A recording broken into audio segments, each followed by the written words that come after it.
Hello guys, it is me again, The Real Brownie, and we're back this week with another video. I'm going to talk about like the Spanish educational system and how it all works since the very beginning till the very end. Firstly, I'm going to talk about how you're sorted into years. So everybody born in like 1999, 1998. So depending on what year you were born in, they're all slotted into one group. So between January and December, it's the cut.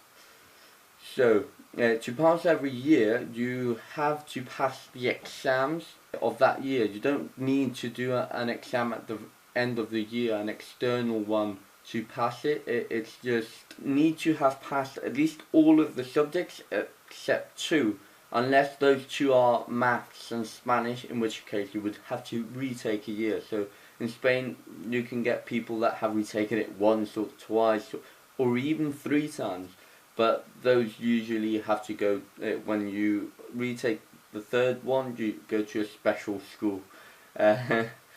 As if you were dumb, almost, but not really. Well, not really. But if it was maths and Spanish, you would need to pass all of them except one of those.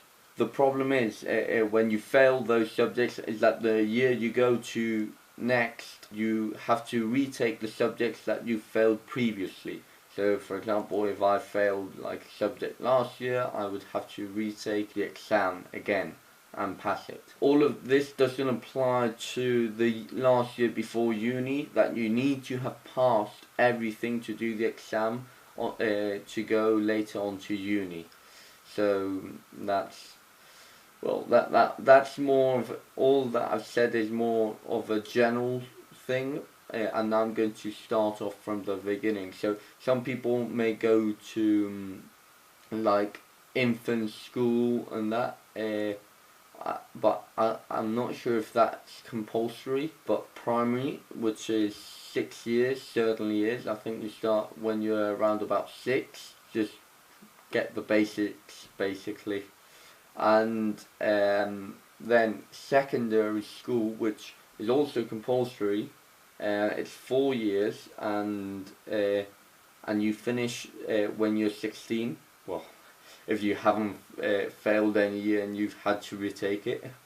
But it's 4 years, and it's called in Spain ESO, ESO, which stands for, well, it's like compulsory educational system or something like that.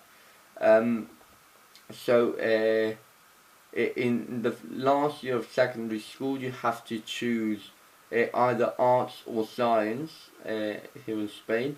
And at the end of the last year of secondary school, you don't really need to pass an exam like GCSE in England, but they are going to, I think this year or next year or something like that, I think they are going to put an exam similar to it, so it's going to change. Well, now we have moved on from secondary school onto like quite a hard part, which is bachillerato, which is like A levels.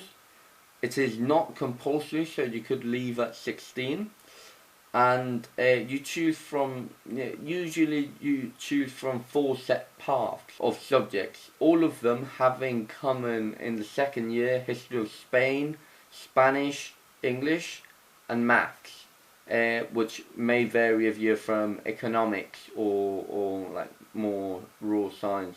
All of these 4 subjects are compulsory when doing the A-level equivalent, which is selectividad in Spain, that is for later to go to university.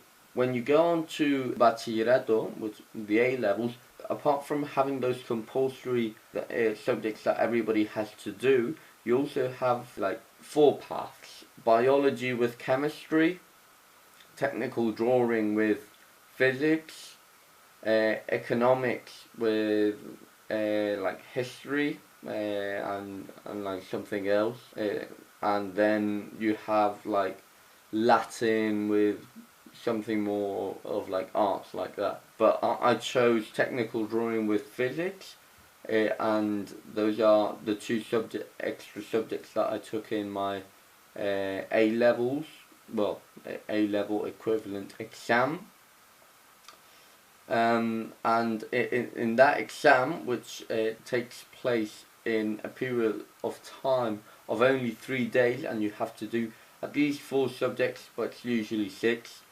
And yeah, it's a tough well, it's tough to have so many exams in such a short space of time, and also being so important for life afterwards. I'll tell you the percentages of exams and that.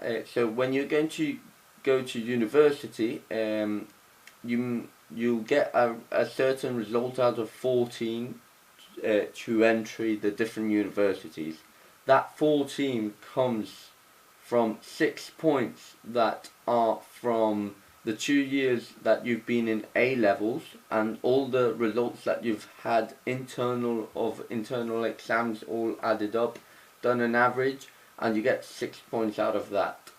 Then you get 4 points, one for each compulsory subject, which is 1 for English, 1 for maths, 1 for Spanish, and 1 for history of Spain.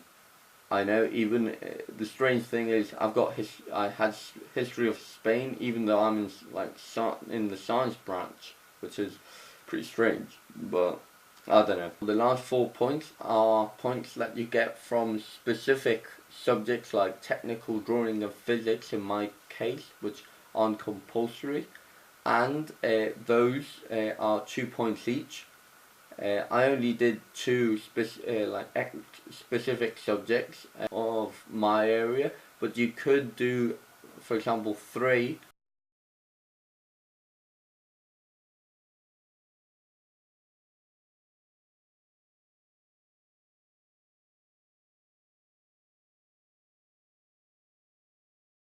If you do 3, you can choose the 2 best results to count.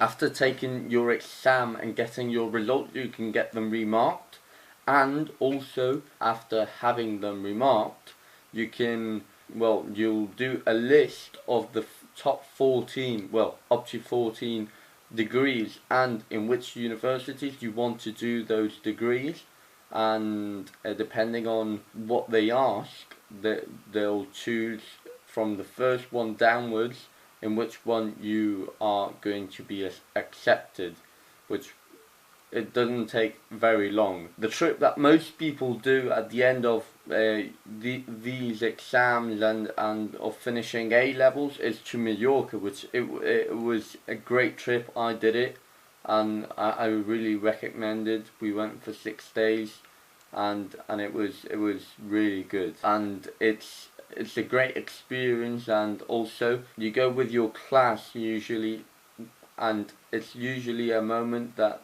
will be it'll be the moment that you last see the whole class together united, because you'll usually part different ways, different paths, different places, and different degrees, so you won't see any of them all together again. And you may, even though you may see some of them over the years, there'll be just some people you lose contact or you won't see again, so it is a great experience.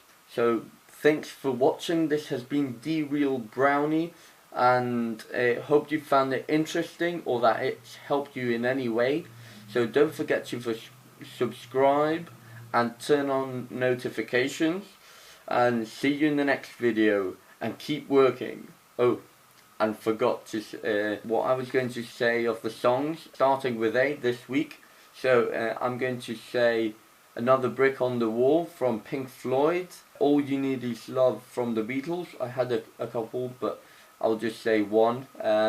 Then Attention from Charlie Puth, with it, which is a quite recent one. Alphabet Aerobics from Black Alicious, which I actually know the whole lyrics, all the lyrics to them, and it's actually quite difficult to learn. Give it a watch. And maybe Africa from Toto, a bit of Well, hope you've enjoyed it. Well, throw an extra one there. Army of One by Coldplay. Give them a watch and hope you enjoy them. See you next week. Bye.